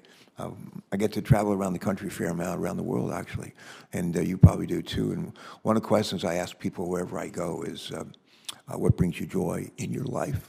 I ask that a lot. What brings you joy in your life? And believe it or not, the answers are pretty similar. For the most part, people say, I like helping people. I like help. I hear it all the time, all over the country. Alaska, Delaware, you name it. And one of the ways we can help people is make sure that we're meeting their drinking water needs, but also their wastewater sanitation needs. And the comments of Senator Sullivan are really very much on point. But I have a couple of questions I'm going to ask you, and then I'm going to head off, join my colleagues in Finance Committee and vote, and then go vote on the floor. So again, thank you so much for joining us today. The first question I'm going to ask is, Ms. Morales, do you pronounce your name Morales Pate? Okay, I want to call it Pate, but that would probably get me in trouble with your family. My husband might have an issue with that. I'm sure. Well, I'll try to stay out of trouble with him and you. Thank you. But a question, if I could, for you, Mr. Byram, right? I am really honored. It's an honor for me to serve on this committee with Senator Capito and our colleagues, Democrat and Republican. We're the committee actually where the bipartisan infrastructure bill actually began, right here in this room. And the major pieces of the Inflation Reduction Act began in this room, Water Resource Development Act, right here in this room. There's a room, as if the walls of this room could talk and say a lot, and a lot of the work that we do is actually across the island, bipartisan in nature. And I'm proud to be part of the committee, honored to lead it with Senator Capito. But I'm also proud of the committee's work to improve wastewater infrastructure for communities large and small, especially underserved communities that Senator Sullivan and others have talked about. The bipartisan infrastructure bill that I mentioned, which was signed into law by the president almost exactly 2 years ago, but provides over $55 billion, that's billion with a B, for drinking water and wastewater infrastructure, including, I'm told, almost $12 billion in supplemental funding for the Clean Water State Revolving Funds. That said, much of the funding was meant to help small and underserved communities, as you know. Yet we have continued to hear that these communities, too many of these communities, are having trouble accessing the funds because they do not compete well, or that the community's only being offered a loan, not a grant. And my question for the 2 of you, if I could, and then I'll ask other questions of you, Ms. Jarvin. First, Ms. Morales-Pate, Mr. Byron, here's my question for the 2 of you. Would you please share with us some examples of how underserved communities are struggling to access these funds? I'll say that again. Would you please share with us some examples today of how underserved communities are struggling to access these funds? And why? The second question is, why is it important? Why is it important for the federal government to offer grant programs in addition to loan programs? Ms. Morales-Pate, would you go first? Ladies first. Thank you for your question, sure. Senator Carper. One of the struggles that we see, and it was mentioned before by the fellow panel members, has to do with the requirements for PER, a preliminary engineering report. in the communities that we work with, the kind of funding needed to complete a PER sometimes is just not there. And a lot of our states are not offering planning dollars. And so that is the very first step. And if we cannot get them to that step, then we really don't even have a chance. Other challenges that are also part of it is financing. We need to provide financials for the last 3 years. In some cases, we're talking about finances that have been put together in a shoebox with just receipts. Sometimes they don't even have a budget put together that has been approved that supports the operations of the utility. So it's working on those finances and going back. Sometimes it's the leadership that has changed. The members or the decision makers have changed over time, and we don't have all the paperwork necessary to begin to put a solid application together. There's more to be said, but I will turn the rest of my time. I'm going to ask you just to hold it right there. I've just been contacted by the Senate Finance Committee. They're now voting on important prescription-related issues. They need me to be there to vote. I'm going to recess this hearing for probably less than 10 minutes, and I'll come right back. And when I come back, Mr. Bynum, you're up, okay? All right, don't go anywhere. We're standing in recess for a time. Thank you.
I think you passed the baton to Mr. Byram. So, Mr. Byram, same question, and if you would, if you want to repeat the questions, I will. But if you're ready to, you want to repeat them, okay, sure.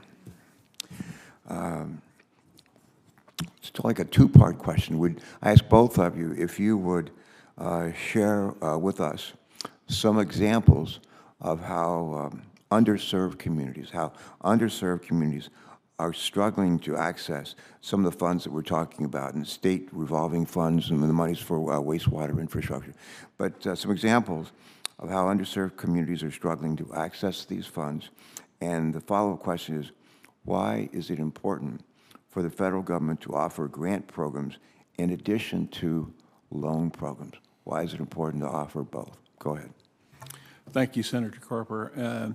First of all, we had a conversation before about your service in Corpus Christi and learning to fly there in Corpus Christi. There you go. Thank you very much for your service, by the way. I love doing it. We're safe today because of folks like yourself. Thank you so much.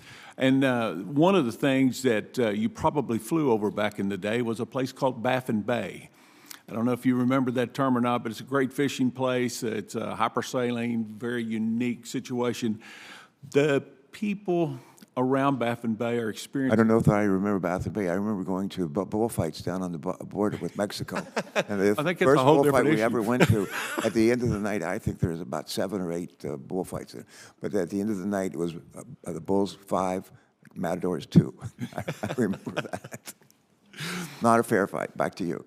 These people living around the Bay have experienced some water quality issues with it, and we went to researching that as a subdivision of the state that's to protect the resources. We went down and researched that, and some other political subdivisions and action committees did that, and they found that 58% of the nutrients in the bay, the high nutrient loaded in Baffin Bay, was contributed from human sources. What percent? 58%. Okay. The other 42% was from agricultural and wildlife sources, which are easy enough to treat also. But the problem is the people need money. These are poor communities. When you trace that back up Petronella Creek, which feeds into Baffin, one of the tributaries into Baffin Bay, you find that the wastewater treatment plants there were built under Public Law 92-500. A great law back in the late 70s that funded 75%. EPA funded 75% of these wastewater plants and 25% local. They were able to build wastewater plants, and they've served their purpose. The problem is they're at the end of their operational life, and they have tried to get funding through the state revolving loan fund and grants, and they just haven't been able to get there. Again, they're poor communities. The median income in these communities is well below the national average, and they just can't access them. So what we're trying to do is put together a regional plan to address the needs of the 58%. The lion's share of that is from these wastewater plants. They had to have the grant the first time to build the plant and build the facilities. They need it again so they can rebuild the facilities some 50 years later. All right, thank you. Next question. My next question, Ms. Chard, we're going to get you in the action here. We're going to ask this question of all three of you and ask you to lead us off. But many disadvantaged communities face significant environmental challenges and have extensive infrastructure needs. That's true in Delaware and I think 49 other states as well. Certainly it's true in Alaska, as we've heard. But these communities have historically struggled to access federal funding, as we've mentioned earlier. And in part, this is because they have lacked the technical expertise. We hear this again and again. They've lacked the technical expertise to navigate the application process. Yesterday, I believe it was yesterday, right? EPA announced it was expanding the lead service line accelerator program. For most people, they say, what is that? But it's an important announcement. And this is a technical assistance program that is helping communities identify lead lines and to make plans for their removal. EPA is also helping these communities with their state revolving fund applications. Question, starting with you, ma'am. Would you please explain the importance of technical assistance for disadvantaged communities? What more could the federal government do to help disadvantaged communities be more competitive in the state revolving fund application process. Ms. Chard. Great, thank you, Senator. Something I'm very proud of that we have done in Oklahoma is we take some of that technical assistance challenge away by we invite in our communities. We will find communities that have similar compliance issues, have them all come in at the same time. We work through the application process with them. We can connect them to either EPA contracted technical assistance providers or other technical assistance providers in the state. We have a relationship, of course, with RCAP and also National Rural Water. We also have formed a funding agency coordination team in Oklahoma where we invite communities in and help them put together those funding packages so that it may be that they would benefit from a particular federal loan, a particular federal grant from another agency, and then a loan or a grant from Indian Health Service, a tribal nation, or the state financial assistance programs. So that technical assistance funding that Congress makes available definitely plays a big role. And if we can keep that money going to technical assistance providers, whether they be a private company, a nonprofit, or state agencies, that can go a long way to assisting our communities. Thank you for that. I'm going to repeat the questions, Mr. Byram. 2 questions. Would you please explain the importance of technical assistance for disadvantaged communities? That's one. And the second half of the question is, what more could the federal government do to help disadvantaged communities be more competitive in the state revolving fund application process? Great question, and I'm not sure that one answer will fit every bill. Again, it's the flexibility that we've been talking about, but in this case, it is super important that they get that technical assistance they need. We've got a relationship with Communities Unlimited down in Texas. They provide that in a lot of the areas in which in our basin where we serve. But this technical assistance will go a long way, but it's not going to go all the way because they still have the issue of trying to produce the reports and the financials out of this black box to apply for loans. So I think there needs to be some flexibility there. We're looking at municipal governments with steady revenues. We're not looking at a private industry that just got started that's trying to prove a credit and prove up their credit. So I believe there's some room there that we can relax some of those financial requirements with the application and possibly upfront fund some of the preliminary engineering. If a detailed preliminary engineering report is required at that point, then somehow or another these small communities need help funding that preliminary engineering. Thank you for that. Ms. Morales-Pate, please. Same question. Same 2 questions. Go ahead and turn your mic on. We want to hear every word. Thank you. Thank you for your questions. Both of them are very, very important. Obviously, the technical assistance piece is what we do. Technical assistance provide the work with communities individually and helping them build the capacity. Let me just say a little bit about the work that we do. We work with volunteers. These are community volunteers that are doing this as a second job that they're not getting paid for. And so it's very important for them to have someone to lean on and to guide them through this process.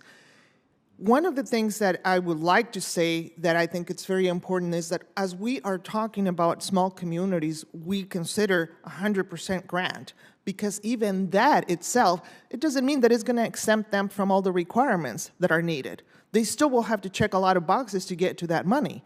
They still will have to meet a lot of the requirements. But what's really keeping a lot of these communities from being able to succeed is the lack of expertise, the lack of economies of scale. And so when we work with communities that are primarily managed and operated and managed by volunteers, it takes a consistent set of technical assistance providers to see those projects through to the other side. As far as what else can be done, one of the things that I haven't mentioned, but I think it's important to say, is that the guidelines and the requirements are not designed for the size communities that we're discussing. And so from that point, we have a disadvantage. They are designed for municipalities that have the capacity, that have the staff, that have the resources, and we're competing with that. When that is something that our community is going up against, our chances of success have pretty much been taken away from us. So it really takes technical assistants that are very persistent, very committed to stay on top of those projects to make sure that communities succeed. But we need to do something about those requirements. All right, good, thank you. I have, my next question would be for, I think, Ms. Chard, for you and Mr. Byram. Let me start with you, Ms. Chard. Wastewater systems that serve small and rural communities typically have a relatively small ratepayer base from which to finance infrastructure projects, as you know. This makes it challenging for them to afford local cost shares for water infrastructure projects without ballooning costs for ratepayers. At times, this may mean that critical maintenance is delayed, and sometimes it's actually forgotten. This only leads to more expensive emergency repairs later on, as you know, and this kind of stuff that I've seen in Jackson, Mississippi. My question, Ms. Chad and Mr. Byram, have you observed small and rural communities deferring needed maintenance and systems improvements? That's the first part of the question. Have you observed small and rural communities deferring needed maintenance and system improvements? And secondly, would you provide any, or could you provide for us a couple of examples maybe of delayed maintenance being a problem for public safety and the environment, and how can Congress help? How can Congress help? So I will give you a one-word answer to your first question, and that is absolutely. I don't get many one-word answers to my question. That was a pretty, could you be more definitive? As far as, what have we seen? We absolutely see the delayed maintenance. On the drinking water side, we sometimes see issues of, do we comply with one standard or another standard because we can't afford to comply with both, so it's choose the lesser of two evils, which is very unfortunate. On the wastewater side, years ago, I was in the city of Lawton, Oklahoma, and as they were, the garbage truck was sitting at a stoplight, it sunk up to its bumper because the sewer line beneath it collapsed. And the reason it collapsed was they knew it had leaks, they knew it had cracks, but they had not been able to make the needed repairs. So they had a main sewer line that had a trash truck sitting on top of it. Say that again. It had a what sitting on it? Trash. A garbage truck sunk up to its bumper. Wow. And was sitting at a stoplight. The road collapsed. The trash truck went down to its bumpers because the sewer main collapsed due to lack of maintenance. I mean, that's a pretty substantial issue. We have seen cases where in northeast Oklahoma that we had treatment plants fail, and they went from not treating well to essentially discharging raw sewage into a lake or to a river that is known for kayaking and floating the river. It's kind of a rite of passage. Everybody's done it at least once. And so now there was raw sewage in that pristine water body because of lack of maintenance. That's a pretty good example.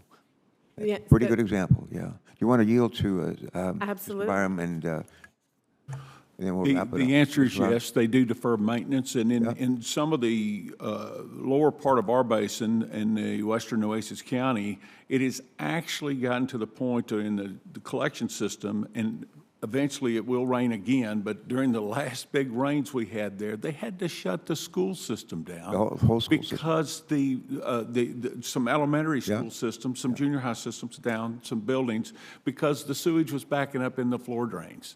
This is an issue that has to be taken care of, and the only way these people are going to do it is through some grants, because they're poor communities. Okay. Let me ask you, Andy, we don't always give our witnesses a shot, but any of the last closing thoughts you want to leave with us? And before we wrap it up and I go vote on the floor, Ms. Ms. Morales, made anything, just very brief, a closing thought. Senator Carper, thank you for the opportunity. Certainly, it is very much welcome from RCAP, the RCAP network, to have the opportunity to bring up the issues that we deal with as technical assistance provider on the ground every day.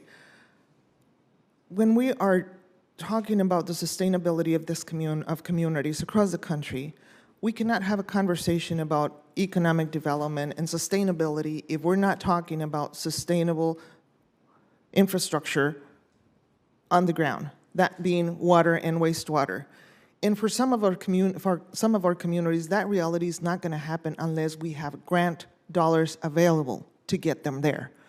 We cannot build the vertical infrastructure if the horizontal infrastructure is not there to support that. And so really appreciate the opportunity for this conversation.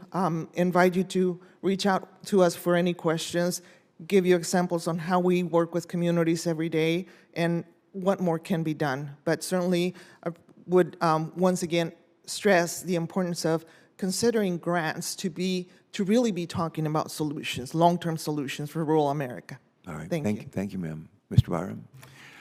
I can't Closing thought? thank you enough for allowing us to come up and talk. I'm leaving here really pumped. I'm really motivated because the line of questioning, the comments and that seem to be right intact with what we're seeing. Oh, good.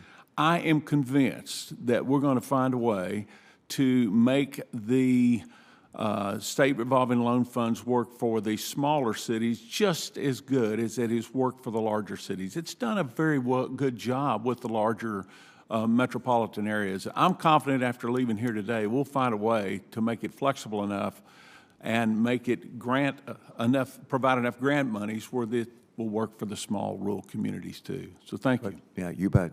I think it's the Chinese word for danger is also the word for opportunity.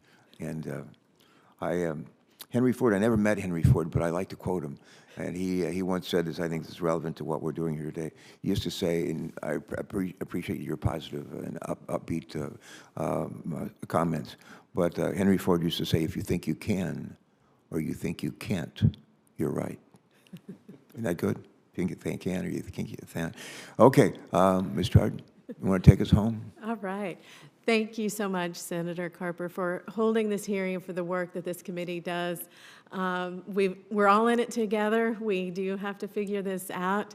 I think I will go back to something I said in my opening statement, and that is setting standards doesn't protect public health and the environment or promote economic prosperity. It's figuring out how to comply that's going to protect our public health. And we need the assistance at all levels of government to ensure that our small, rural, disadvantaged communities get to come along with the large, well-populated, well-funded cities. I think we have to remember that we're all in it together, and partnership and collaboration is what it's going to take. And I would love to be able to continue this dialogue with the committee however you would see fit, and we've got to figure it out. Good. Thank you so much. Our thanks to all of you. Thanks for putting up with the stop and go that we're going through right now when you have all these committees that are meeting and voting and we're voting on the Senate floor and trying to do the Lord's work here. It can be challenging. But I just want to, before closing, I want to thank all of you for taking the time to be with us today. Thanks very much for sharing your insights and opinions with us. It's enormously helpful. I want to thank our staffs. So we're Democrats, we're Republicans here. We actually like each other, and we like working together. We like getting things done. I mentioned some of the major legislation that's been literally formulated right here in this committee in the last couple of years, signed into law by the president. And one of my favorite quotes that we had in a hearing in another committee I used to chair was, the bipartisan solutions are lasting solutions. I never forget that. Friend of Senator John Barrasso was a witness before us on the Homeland Security Committee, and that's what he said. I think it was Homeland Security Committee, but he said bipartisan solutions are lasting solutions, and we're pretty good at those. You helped, I think, make us be even just a little bit better by your testimony today and by your responses to the questions that I've asked. Again, our thanks to not just the members who were able to come. I know they're all busy, but I want to thank especially the staffs who make it possible for us to do this work on behalf of the people of this country. But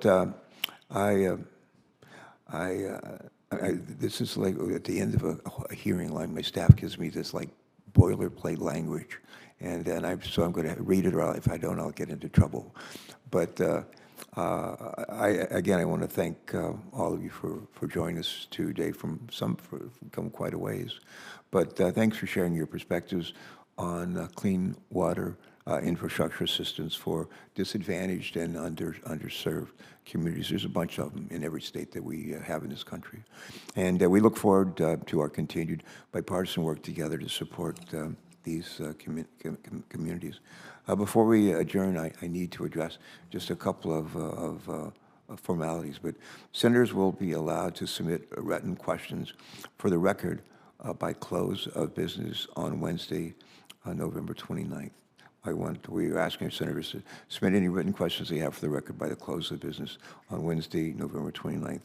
We will compile those questions, and we'll send them to each of you, and we'll ask you to reply to us by noon of that day.